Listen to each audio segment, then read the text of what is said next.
신나고 금융시장 포럼 이번에는 IT 하드웨어 산업 전망으로 이어갑니다.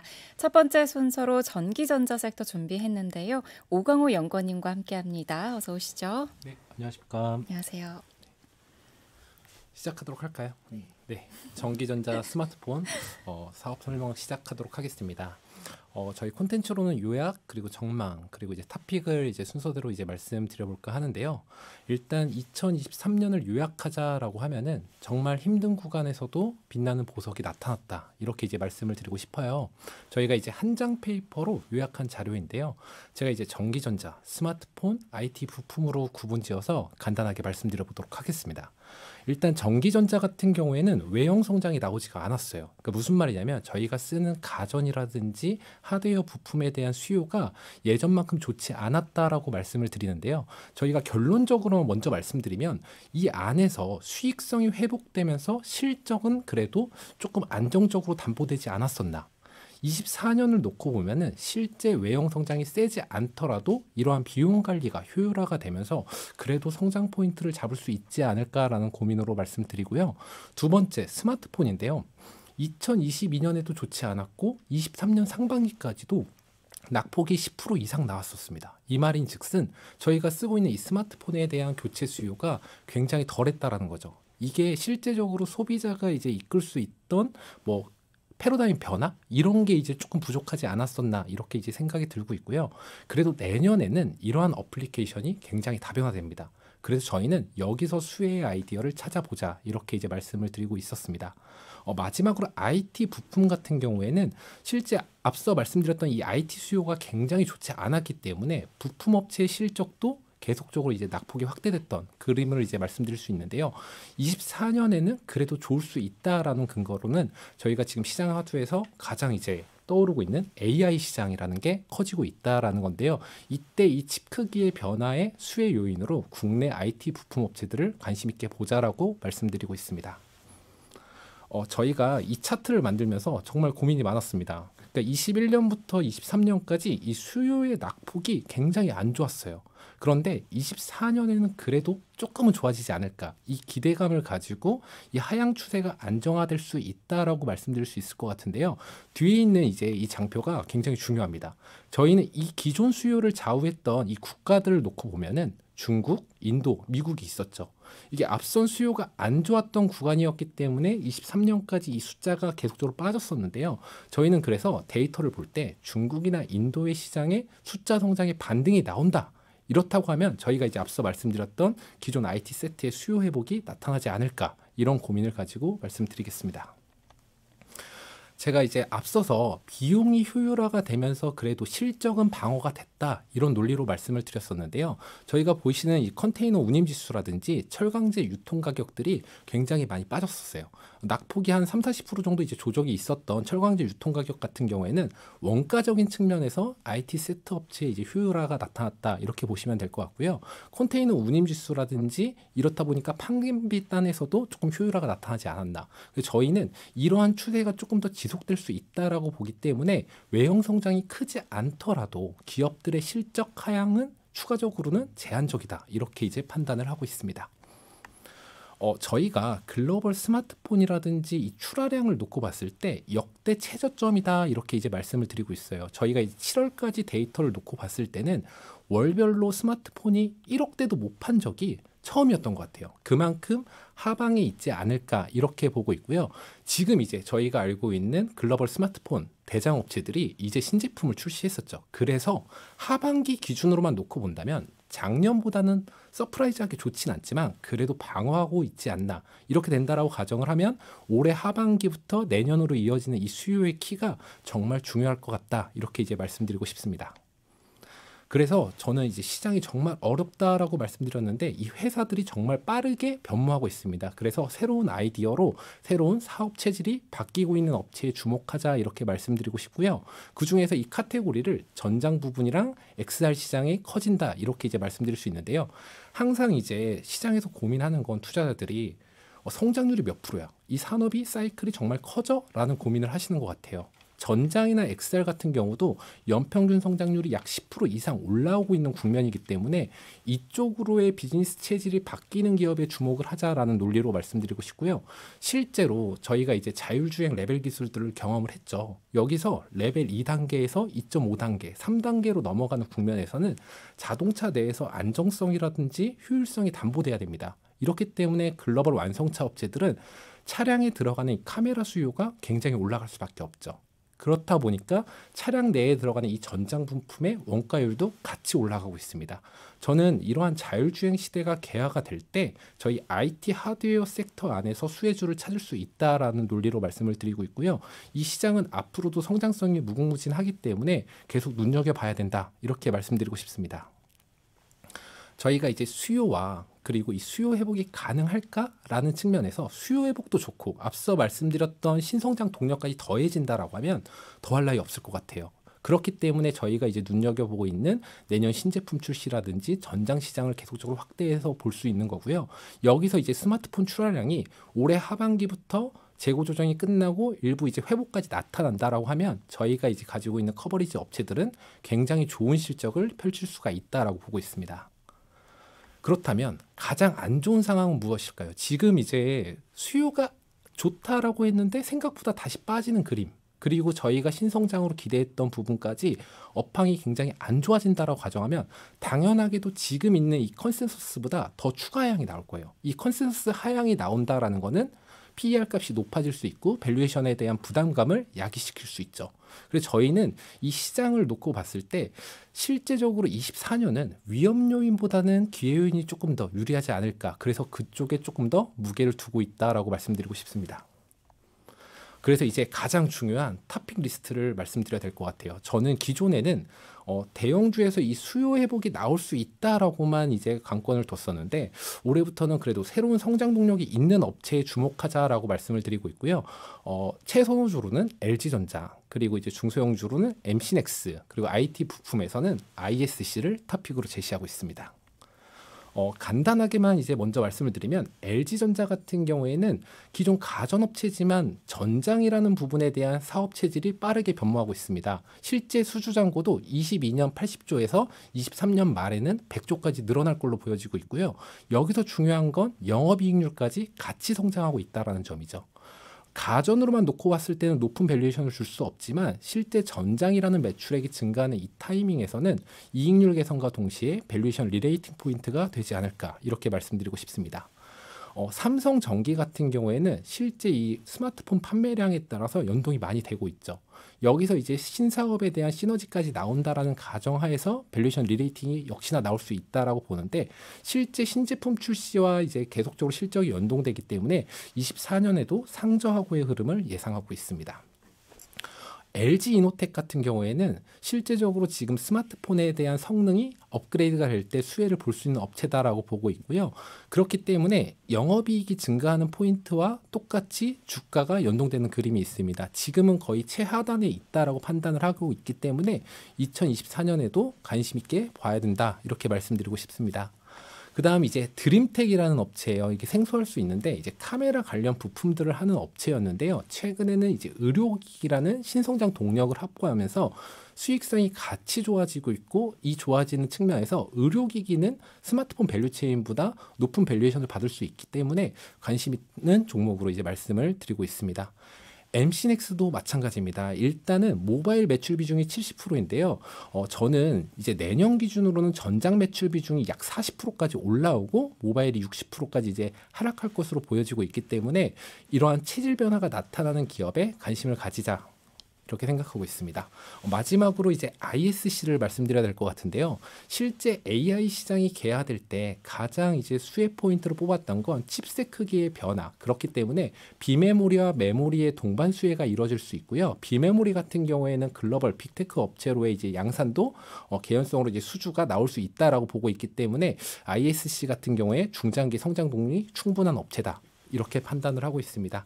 이상으로 IT 하드웨어 부분 탑픽 종목과 업황에 대해서 말씀드렸습니다. 감사합니다. 네, 맞습니다.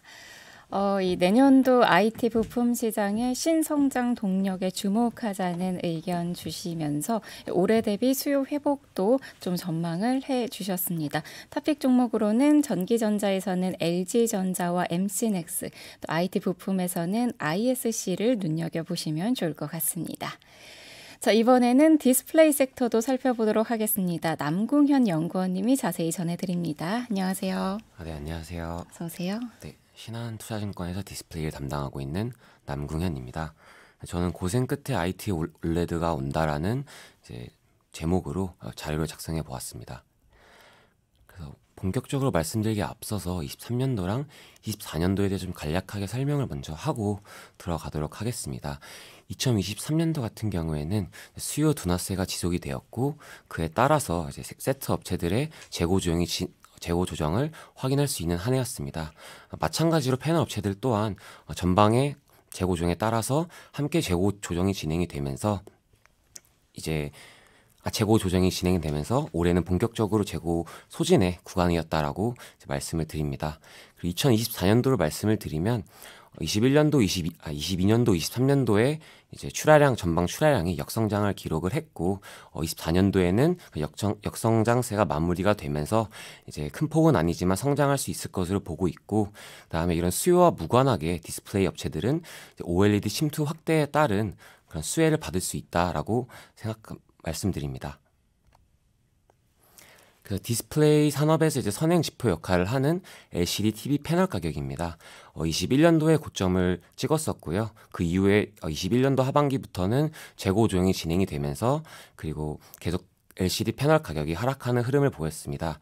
작년 말에서 올해 3분기에 이런 재고 조정이 일부 마무리가 되면서 패널 가격이 상반기 26% 반등한 모습을 확인할 수 있습니다. 이렇게 재고 조정이 마무리가 되고 그다음에 LCD 패널 가격이 올라가기 시작을 하면서 패널 업체들은 이제 가동률을 증가를 시키기를 했습니다. 하지만 이제 하반기에 이런 전방 수요 부진이 지속이 되면서 상반기에 증가했던 생산량이 하반기에 이제 출하로 연결되지 못하고 재고가 다시 축적되는 현상이 발생을 했습니다. 그러니까 저희 패널 업체들의 재고가 역사적으로 정상 재고 수준보다 여전히 낮은 수준이기는 하지만 상반기보다는 재고가 조금 더 다시 쌓이기 시작을 했고, 그러다 보니까 가동률이 다시 하락하는 흐름을 보였습니다. 이에 따라서 이제 4분기에는 이제 LCD 패널 가격이 조금 다시 소폭 하회에 빠지는 그림을 보일 것 같고요. 오른쪽에 있는 2023년도 패널 업체 팹 가동률 전망치 변화를 보게 되면은 이제 하늘색 선이랑 초록색 선이 최근에 나온 이제 전망치인데 하반기의 가동률을 급격하게 하락하는 전망치를 확인할 수 있겠습니다. 그래서 오른쪽에 있는 2023년 핸드셋 판매량 전망치 변화도 동일한데요. 작년 하반기부터 최근까지 여전히 우하향하는 전망치를 볼 수 있습니다. 결국에는 이제 산업 전반적으로 전방에 대한 수요가 좋지 못하다 보니까 재고가 쌓였다라고 보시면 될 것 같아요. 그래서 왼쪽에 있는 이제 미국 ISM 신규 주문 재고 스프레드인데 신규 주문에서 재고를 뺀 그런 스프레드가 이제 회색 막대 그래프라고 보시면 될 것 같고요. 2023년도부터는 이제 재고 소진을 위해서 이 스프레드가 점점 낮아지는 것을 기록을 했고, 그다음에 최근에 들어서는 이런 막대 그래프가 이제 음수가 아니라 다시 양수로 올라오는 그림을 보면서 재고 부담이 이제 소화가 되고 있다라고 생각하시면 됩니다. 그래서 좀 어플리케이션으로 좀 봐서 말씀을 드리면 이제 스마트폰이든 PC든 21년도에 이제 고점을 찍었고요. 22년도, 23년도에도 여전히 이제 역성장하는 흐름을 보이고 있습니다. 하지만 2024년도가 되면은 강한 폭은 아니지만 결국에는 이제 전방의 출하량이 성장세로 전환될 수 있다는 부분이 긍정적으로 보입니다. 저는 이제 2024년을 요약해서 말씀을 드릴 때 부제를 이제 IT 올레드 본격화라고 말씀을 지어봤습니다. 내년에 아이패드에서 처음으로 올레드가 채용된 제품이 출시가 될 예정이고요. 아이폰의 사례를 보게 되면은 약 3년에서 4년 동안 전 모델로 확장되는 모습을 볼 수 있었습니다. 여기 오른쪽에 있는 표를 보시게 되면은 이제 IT 올레드 확대 로드맵이라는 이제 표를 보시면 될 것 같고요. 그다음 왼쪽에는 이제 태블릿 시장 점유율입니다. 그래서 현재 삼성전자는 이미 태블릿에 올레드를 탑재하고 있고, 그다음에 애플은 내년부터 올레드 탑재를 시작을 해서 앞으로 확대될 예정인데 이렇게 두 개의 브랜드가 시장에서 차지하는 점유율이 50%를 넘어갑니다. 이렇게 두 개의 브랜드가 올레드를 탑재를 하게 되면은 당연히 경쟁사들도 태블릿에 올레드를 탑재할 수밖에 없고 이에 따라서 태블릿 내에서는 올레드에 대한 그런 채용이 본격화될 수밖에 없다라고 보고 있습니다. 그럼 이제 내년에 아이패드에 탑재되는 물량은 몇 대냐라고 보면은 1000만 대 수준으로 보고 있습니다. 아이패드 모델이 크게 4개가 있고 프로 모델 중에서 11인치랑 12.9인치 이렇게 두 개의 모델이 전환될 예정이고요. 그 수준이 약 1000만 대 정도로 이제 보이고 있습니다. 저희가 기존의 이제 스마트폰에는 이제 올레드를 탑재를 했을 때는 6인치가 되는 작은 중소형 패널이라고 보시면 될 것 같고요. 그다음에 이제 내년부터 시작이 되는 태블릿 같은 경우에는 10인치 이상의 그 대형 패널이 이제 탑재될 예정입니다. 그러다 보니까 중소형에서 대형 패널로 OLED가 전환이 되면서 일부 기술 전환이 두 개가 발생한다라고 보시면 됩니다. 첫 번째가 이제 투스택 텐덤이라는 기술이고 두 번째는 이제 하이브리드 OLED라는 기술입니다.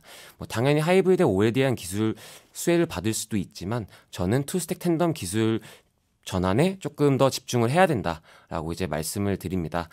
투스택 텐덤이라는 기술이 무엇이냐면 기존에는 저희가 빛을 내는 OLED 소재로 되어 있는 빛을 내는 그 유기 발광층을 한 개만 증착을 했다면 이제는 장수명 그리고 고위도 그런 니즈에 충족시키기 위해서 그 유기 발광층을 두 개를 깐다라고 생각을 하시면 될 것 같아요. 그렇게 유기 발광층이 두 개를 깔다 보니까 당연히 요구되는 OLED 소재가 증가를 하는데 2배까지는 아니고 1.5배 정도로 증가한다라고 보시면 될 것 같습니다. 그래서 오른쪽에 있는 OLED 시장 규모를 보시게 되면은 내년에 아이패드를 통해서 전환되는 물량이 1000만 대이고 전방 어플리케이션의 성장세가 강하지 않음에도 OLED 소재의 시장 규모는 약 20% 성장하는 모습을 확인할 수 있습니다. 그 배경이 결국에는 이런 기술 전환의 수혜 그리고 OLED의 침투율 확대라고 생각해 주시면 되겠습니다. 그래서 기회 요인으로는 이제 다른 어플리케이션들의 OLED 확대라고 보시면 될 것 같아요.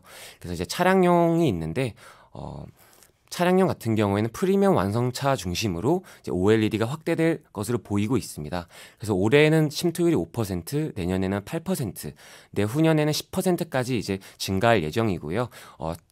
전환되는 속도가 빠르지는 않지만 꾸준히 증가한다는 부분에서 이제 기회 요인이라고 볼 수 있습니다. 두 번째로는 비전 피로입니다. 저희가 아이폰, 아이패드, 그 다음에 애플워치 이런 제품을 보게 되면은 애플을 통해서 그 어플리케이션이 시장에 개화된 경우가 많은데요. 그러니까 내년에도 이제 비전 프로가 출시가 되면은 AR, VR 부분에서 시장의 성장이 가속화될 수 있다고 이제 보고 있습니다. 두 번째로는 이제 위험 요인입니다. 중국의 자국화 흐름이 리스크가 될 수 있다고 보고 있습니다. 먼저 스마트폰을 말씀을 드리면 21년도에 화웨이의 시장 점유율 약 38%였고요. 미국과 이제 중국의 무역 전쟁에 의해서 이제 화웨이가 21년도, 22년도에는 신제품을 출시하지 않았습니다.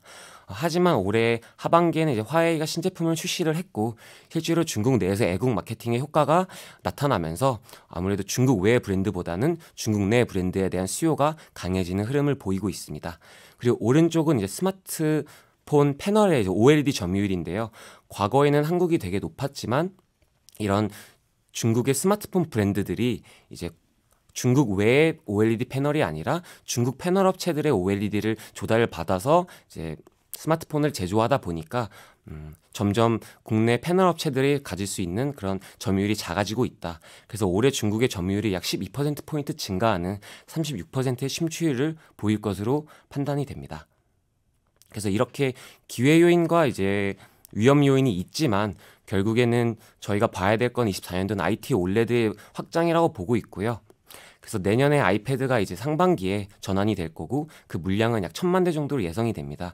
그렇게 되면 디스플레이 산업 안에서 OLED 확장에 따라서 대부분의 업체들이 그 수혜를 받을 수 있다라고 판단되고요. 하지만 그 속에서도 그런 출하량의 증가에 더불어서 기술 전환의 수혜를 받을 수 있는 OLED 소재 업체인 이제 덕산 네오룩스랑 PNC테크를 최선호주로 말씀을 드리고 있습니다.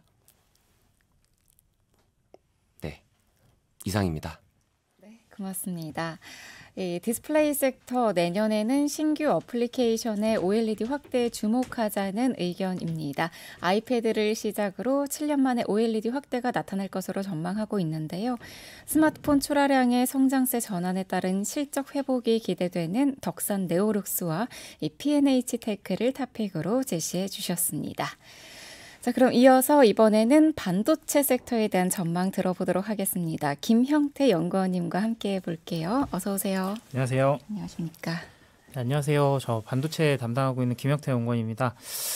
일단 반도체를 좀 정리를 해보자면은 2023년부터 좀 말씀을 드려야 될 것 같아요. 앞쪽에서 이제 오강호 위원이랑 남구영 연구원이 이제 잘 정리를 해주셨는데 전방 산업단에서 어느 정도 이제 재고 소진이 마무리가 되는 그런 구간이 2023년이었다고 저희는 보고 있습니다. 그리고 2024년 같은 경우는 플래그십 중심으로 이제 연초에는 반등이 나올 거고요. 그리고 중국이나 인도 시장에서 회복이 나오면서 중저가 수요도 같이 올라갈 수 있는 그런 그림들이 좀 그려질 거라고 보고 있습니다. 그리고 PC단에서는 좀 여러 가지 수요를 좀 드라이브할 요인들이 좀 있는데 그 중에서 이제 신용 프로세서라든지 아니면 윈도우즈 11 교체라든지 아니면 워크스테이션 수요라든지 이런 부분들이 아마 PC 시장을 좀 강하게 견인할 수 있는 그런 모멘텀이 좀 있을 거다라고 생각을 하고 있습니다. 일단 AI 쪽은 워낙 좋다는 거를 다 알고 계실 거예요. 근데 AI 서버 같은 경우는 굉장히 좋았는데 일반 서버에 관련된 이런 우려들이 아직 4분기까지도 좀 잔존해 있는 걸로 이제 파악이 됩니다. 이런 부분들도 내년 같은 경우에는 어느 정도 이런 수요들을 좀 드라이브 해줄 만한 그런 요인들이 충분히 남아 있다라는 점을 뒤에서 좀 말씀을 드리고요. 그래서 정리를 하자면 지금 다운 사이클이 마무리되는 구간이 지금 4분기다라고 이제 정리를 할 수 있을 것 같고 2024년 같은 경우는 완연한 업사이클로 접어드는 구간이다라고 말씀을 드립니다. 일단 반도체 단에서도 사실 이제 제가 글로벌 IT를 같이 봤었기 때문에 좀 말씀을 드리지만 메모리 같은 경우가 요번에 이제 사이클을 이끌어갈 빅사이클을 이끌어갈 주도 세부 업종이라고 저희는 생각을 하고 있어요. 사실 제가 글로벌을 볼 때는 메모리 비중을 그렇게 크게 생각하지 않았었는데요. 이번에는 뭔가 좀 다른 점들이 있다. 그 부분들을 좀 뒤에서 말씀드리겠다라고 정리를 할 수 있겠고요. 공정이나 장비 쪽 같은 경우는 고객사들의 캐펙스가 계속 축소가 되고 있기 때문에 내년 상반기까지는 사실 수주 모멘텀을 좀 크게 기대하기는 좀 어려운 구간이다라고 말씀을 드릴 수 있을 것 같습니다. 비메모리 쪽은 역시나 AI가 견인하는 그런 수요의 성장을 좀 기대해 볼 수가 있겠고요. 그리고 범용 반도체 같은 경우는 재고가 지금 굉장히 높은 상황이기 때문에 성숙 공정 파운드리와 범용 반도체 이쪽은 내년까지도 조금 부진한 흐름이 좀 지속이 될 것 같다라고 정리를 해드릴 수 있을 것 같습니다. 그래서 업사이클에 진입하는 과정을 간단하게 말씀을 드리면은 방금 말씀드렸듯이 이런 유통 재고가 다 소진이 돼서 공급이 이제 유통재고가 소진이 되는 가운데 이제 공급이 축소가 되겠죠. 그 다음에 이제 수급이 안정화가 됐을 때 이제 가격 반등이 나오게 됩니다.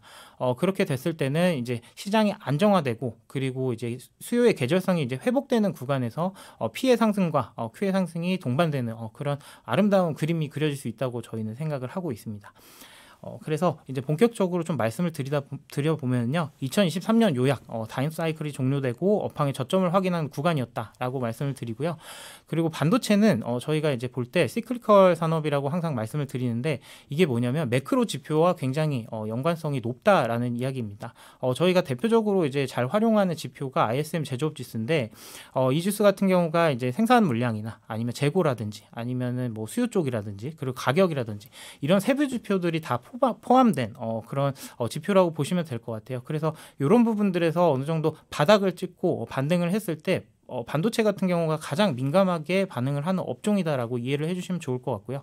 그래서 방향성만큼은 지금 바닥을 찍고 올라왔다가 이스라엘 뭐 이런 국지적인 요소들 이런 것들 때문에 조금 10월달에 좀 꺾이는 모습이 보였는데 크게 걱정할 것은 아니고 단기적인 이슈라고 생각을 합니다. 그래서 방향성은 우상향이 확실하다. 그래서 업사이클에 꼭 접어들 수 있을 거다라는 확신을 좀 갖고 있고 이렇게 방향성을 매크로 지표에서 찾았다면 이제 세부 업종별로 어떤 업종이 과연 이 반도체 업종 내에서도 주가 차별화를 가져갈 수 있을지 그거를 이제 오른쪽에 준비한 세부 업종별로 수요 비중 전방 산업에서 어디 쪽이 좋아진다라고 했을 때 어느 반도체를 봐야 되겠구나 이런 아이디어를 얻을 수 있는 차트가 오른쪽 차트라고 생각을 합니다. 그래서 이 차트도 계속해서 참고를 해주시면 좋을 것 같아요. ISM 제조업 지수랑 반도체 업체들과의 상관관계를 좀 그려봤습니다. 일단 대표적인 업종들 다 그려놨는데요. 일단 메모리 쪽에서는 삼성전자, SK 하이닉스가 있겠고요. 그리고 우측 상단에 있는 엔비디아 같은 경우가 프로세서, 그리고 밑에 이제 TI라고 적어놨는데 텍사스 인스트루먼트 같은 경우가 이제 범용 반도체 그리고 아날로그 이렇게 생각을 해주시면 좋을 것 같고, TSMC 같은 경우는 이제 파운드리 쪽이라고 보시면 될 것 같아요. 그리고 어플라이드 마테리얼즈는 장비 쪽인데 하나도 빠짐없이 같이 ISM 제조업 지수와 같은 방향성을 이제 띠고 있다는 것을 확인을 할 수가 있습니다. 그 중에서 이제 엔비디아 같은 경우는 올해 최고의 주식이었죠. 확실히 이제 차별화가 업종별로 좀 다르게 나타난다라고 이해를 해주시면 좋을 것 같고, 앞서서 설명드렸던 내용과 일맥상통한다는 점을 좀 확인할 수가 있겠습니다. 본격적으로 이제 재고 이야기를 조금 해봐야 될 텐데요. 앞쪽에서도 이제 재고 소진 이야기를 많이 해주셨지만 통상적으로 이제 재고를 판단하는 기준을 좀 말씀을 드려야 될 것 같아요. 2분기까지는 재고가 쌓입니다. 하반기 성수기 수요를 대비를 하면서 2분기까지 쌓이고 3분기, 4분기에 이제 성수기 수요를 이제 소화를 하면서 이제 재고가 빠지는 구간이 들어오는데요. 작년에는 그렇지가 않았죠. 작년에는 3분기, 4분기에도 쌓였고 올해 1분기까지도 사실 재고가 쌓였습니다. 그런데 2분기부터 이제 계절성을 반영해봤을 때 어느 정도 꺾이기 시작했고요. 그게 바로 이제 12개월 선행 EPS 추정치에서 이제 확인이 된다. 여기서 바로 이제 재고가 꺾이기 시작하니까 바닥을 봤구나 하고 이제 추정치가 우상향하기 시작했다라고 이해를 해주시면 좋을 것 같습니다. 그래서 2023년이 재고를 소화하는 구간이었다라고 말씀을 드렸는데, 재고가 얼마나 안정화됐는지를 저희가 차트로 좀 준비를 해봤습니다. 일단 스마트폰 같은 경우는 재고 조정이 이제 마무리 국면에 좀 들어갔고요. 일단 중국 업체들이 굉장히 재고가 많았기 때문에 요걸 소진하는 게 과연 가능할까라고 생각을 했는데, 앞서서 설명해 주셨듯이 애국 마케팅이 좀 먹혀들면서 유통 재고가 굉장히 많이 안정화가 됐다라고 말씀을 드리고요. PC 같은 경우는 작년 2분기부터 재고 조정을 시작을 했기 때문에 가장 빨리 재고 조정을 시작한 업종이라고 보시면 될 것 같습니다. 그래서 지금 재고 수준 같은 경우는 굉장히 정상 수준에 근접해 있다라고 봐주시면 좋을 것 같고, 가장 먼저 수요 반등이 나타나고 있는 업종이라고 보시면 되겠습니다. 서버 쪽은 아직도 우려가 좀 잔존한다고 말씀을 드렸었는데, 대만 OEM들을 보면은 재고는 계속 하락하고 있어요. 그러니까 우리가 우려하는 것보다 재고 소진은 착실하게 진행이 되고 있다. 그래서 연말까지 재고가 소진이 된다면 내년부터는 확실히 기저를 감안을 했을 때 어느 정도 업사이클을 좀 노려볼 만한 그런 구간이다라고 말씀을 드립니다. 자, 업사이클에 진입한다는 이제 근거들을 좀 말씀을 드릴 텐데, 일단 오늘은 메모리를 중심으로 좀 설명을 드릴 거예요. 저희는 크게 두 가지로 보고 있습니다.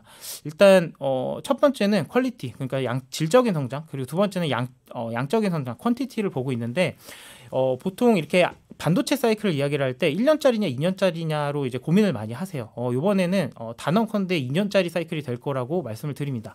그 이유들을 좀 말씀을 드릴게요.